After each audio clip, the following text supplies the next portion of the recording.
बिस्मिल्लाहिर्रहमानिर्रहीम। अस्सलाम वालेकुम। दारुल अरकम स्कूल जौहर बॉयज़ कैंपस कराची। मज़मून इस्लामियात जमात नहम,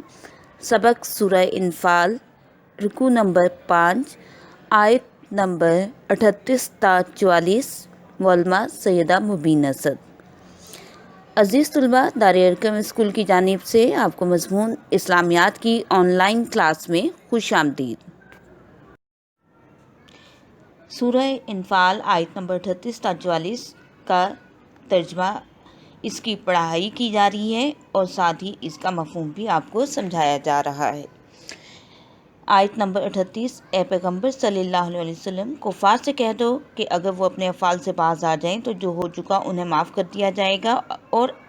अगर फिर वही हरकत करने लगेंगे तो अगले लोगों का जो तरीक़ जारी हो चुका है वही उनके हक़ में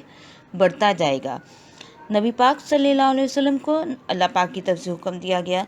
कि वो कुफ़ार से कह दें कि वो अपने कामों से बाज आ जाएं तो उन्हें माफ़ कर दिया जाएगा। अगर फिर भी वो वही हरकतें करते हैं तो फिर उनके साथ भी वही सलूक होगा जो उनसे पहले के लोगों का हो चुका है। आयत नंबर 39, तर्जमा, और उन लोगों से लड़ते रहो यहाँ तक कि फितना यानी कुफर का फसाद बाकी ना रहे और दीन सब खुदा ही का हो जाए, और अगर बाज आ जाएं तो खुदा उनके कामों को देख रहा है।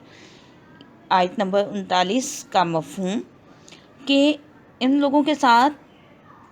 जहाद जारी रखा जाए यहाँ तक कि फितना, कुफर और फसाद जो है वो ख़त्म हो जाए, और दीन जो है इस्लाम मुराद है यहाँ पर, वो सब अल्लाह ताला का ही है, और अगर वो बाज आ जाएं तो अल्लाह ताला उनके कामों को देख रहा है। आयत नंबर 40 का तर्जमा, और अगर रूह गर्दानी करें तो जान रखो कि खुदा तुम्हारा हमायती है और वो खूब हमायती और खूब मददगार है। और इसका मफ़हूम ये है कि अगर वो इस अल्लाह ताला के हुक्म से रूह गर्दानी करते हैं, अल्लाह ताला का हुक्म नहीं मानते हैं, तो ये जान रखो कि अल्लाह ताला इस्लाम को फैलाने वालों का हमायती है और वो खूब इस बात को जानता है और वो इन सब का मददगार है।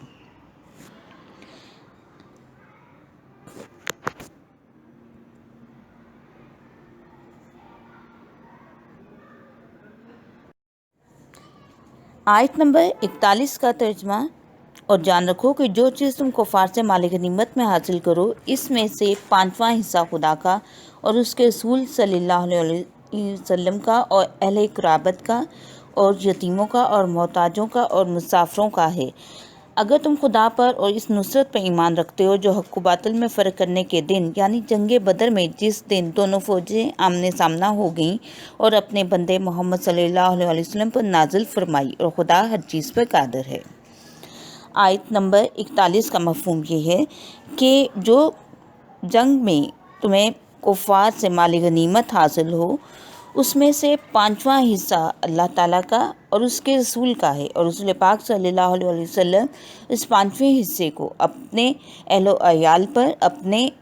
अजीज़ व अकारब पर, यतीमों पर, मोहताजों पर और मुसाफिरों पर इसे खर्च कर सकते हैं। और अगर तुम अल्लाह ताला के पर ईमान रखते हो जो हक़ व बातिल में फ़र्क करने के दिन यानी जंग बदर में जब ये दोनों फ़ौजें आमने सामने हो गई थी तो अल्लाह ताला ने ये अपने मोहम्मद सल्लल्लाहु अलैहि वसल्लम पर आयत जो है ये नाजिल फरमाई है, और खुदा हर चीज़ पर कुदरत रखता है। आयत नंबर 42 का तर्जमा,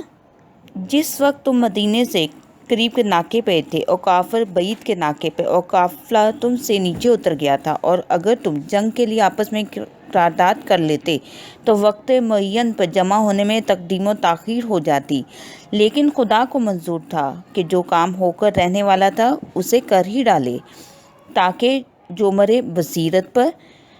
और जो जीता रहे वो भी बसीरत पर, और कुछ शक नहीं कि खुदा सुनता और जानता है। आयत नंबर 42 का मफ़हूम ये है कि इसमें मदीने के करीब के नाके पर जो लोग मौजूद थे वो मुसलमान थे, और जो इससे दूर के दूसरी तरफ के किनारे पर थे वो कुफ़ार वहाँ पर मुराद है। یعنی اور یہ وادی بدر کہلاتی تھی۔ اور یہ اگر آپس میں اس وقت صلح کر لیتے اور اس میں کوئی بھی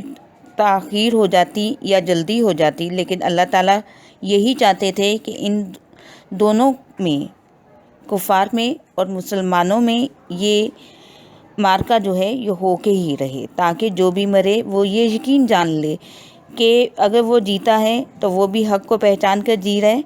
اور اگر وہ مر رہا ہے تو وہ بھی اپنے کاموں کو دیکھ لے کہ وہ کس طرح سے فتنہ و فساد برپا کر رہے تھے۔ بے شک اللہ تعالیٰ سب کچھ سنتا اور جانتا ہے۔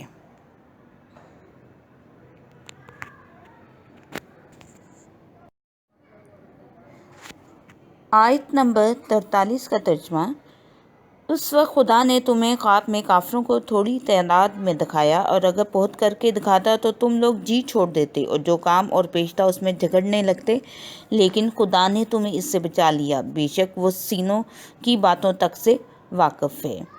آیت نمبر 42 کا مفہوم یہ ہے کہ اللہ تعالیٰ نے مسلمانوں کو خواب میں کافروں کی تعداد تھوڑی کر کے دکھائی تاکہ ان کا ہمت و حوصلہ برقرار رہے اور وہ میدان جنگ چھوڑ کر نہ جائیں،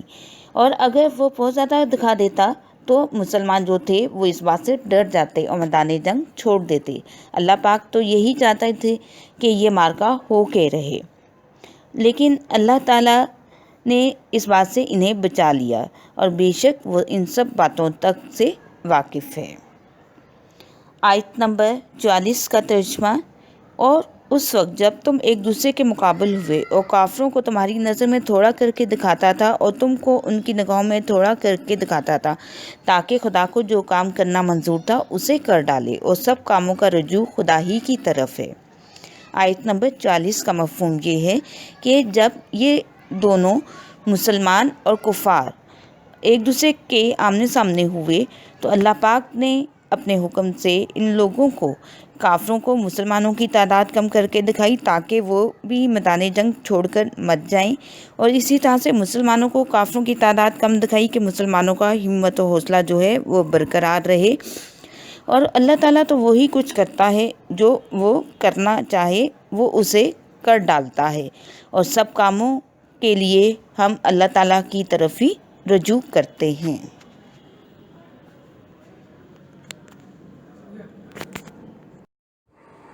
عزیز طلباء، سورہ انفال کے رکوع نمبر 5 آیت نمبر 38 تا 44 کا ترجمہ اور مفہوم اس کی اچھی طرح سے دہرائی کیجیے۔ شکریہ۔